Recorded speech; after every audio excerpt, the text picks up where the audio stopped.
Hi there. This is a video demonstration of Ameelio's provider platform.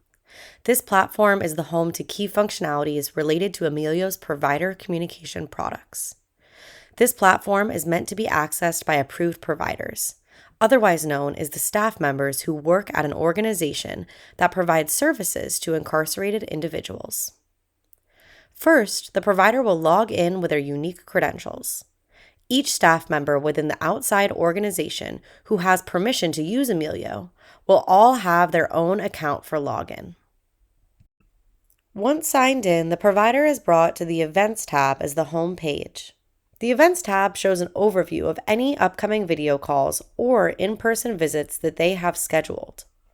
All voice calls that are conducted between providers and incarcerated individuals are first initiated on the end of the incarcerated individual, and therefore no specific buttons related to voice calls will appear within this demo. We currently see one scheduled event, which is happening now, so let's join. When entering a call, the provider first sees a preview of themselves, as well as information about the call to the right. Once the provider enters the call, they will be able to see themselves and their incarcerated contact. Both participants have the ability to mute and unmute, turn camera on and off, and write messages in the chat. When the provider is ready to leave the call, they can simply click Leave Call. Let's also go ahead and schedule a new event. First, the provider will click on Schedule Event in the top right corner. The provider can then choose whether they want to schedule a one-on-one call or a webinar class. One-on-one calls are meant for personal interactions between the provider and the resident, otherwise known as an incarcerated individual. Webinar classes are utilized in the instance of a provider presenting to multiple residents at one time. In the case of a webinar class, the provider can view all of the residents. However, the residents cannot see each other in order to abide by all security protocols of the facility. Let's select one-on-one. The provider is then prompted to choose who they would like to meet with of their already approved contacts. After selecting the contact, the provider will choose what date and time they would like to meet with their contact. Once we schedule the event, it is sent to the facility's administrators to approve. In the meantime, let's return home. The provider can now see their meeting with Jaden Woods is pending.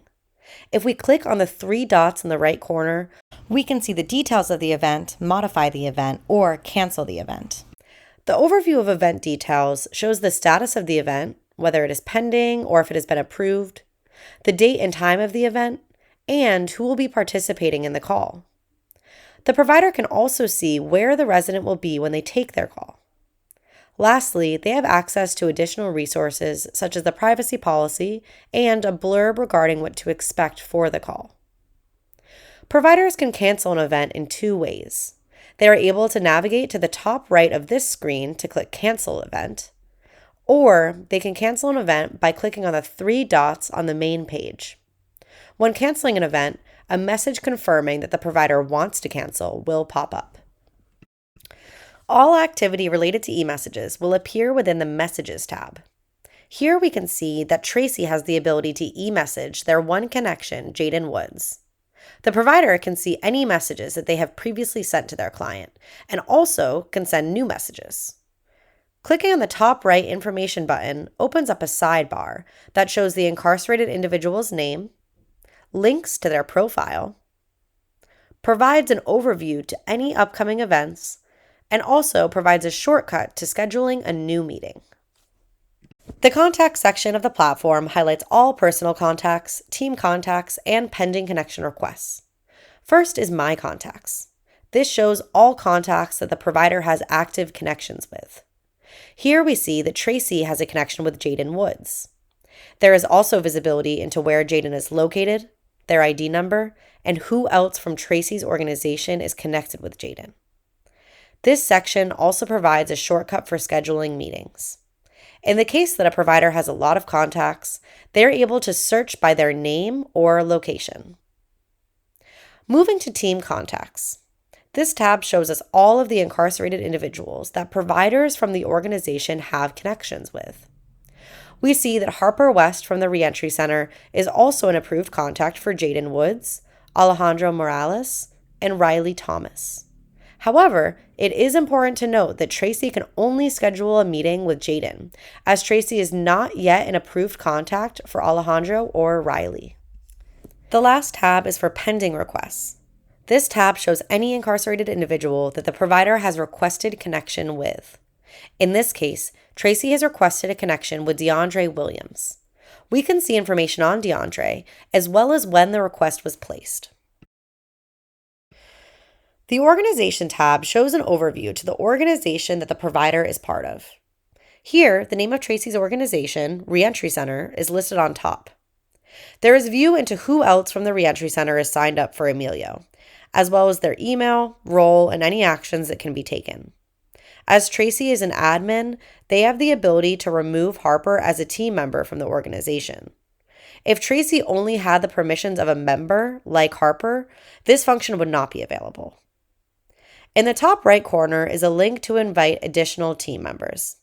This enables a team member who has an Ameelio account to invite another team member to Ameelio by entering in their email address and role within the organization. All new team members will need to be approved by the correctional facility's admin team. Clicking on Partners brings the provider to a page that shows information about which correctional facilities they are connected with. Similar to the Team Members tab, you can also add a partner, also known as another correctional facility that is approved to use Ameelio providers. Last is the Info tab. This tab provides information about the organization that the provider works for. This information was submitted by the organization during their initial sign-up process. The last feature that I will highlight is the Settings tab. This section provides the ability for a provider to change the language that the Ameelio interface will be shown in. Lastly, all providers will have access to the FAQ, Terms of Service, and Privacy Policy. Thank you for taking the time to review the providers portion of the Ameelio platform. If you have any questions or would like to learn more, please email us at team@ameelio.org. That's team@ameelio.org. We look forward to working with you to support your organization, staff, and clients.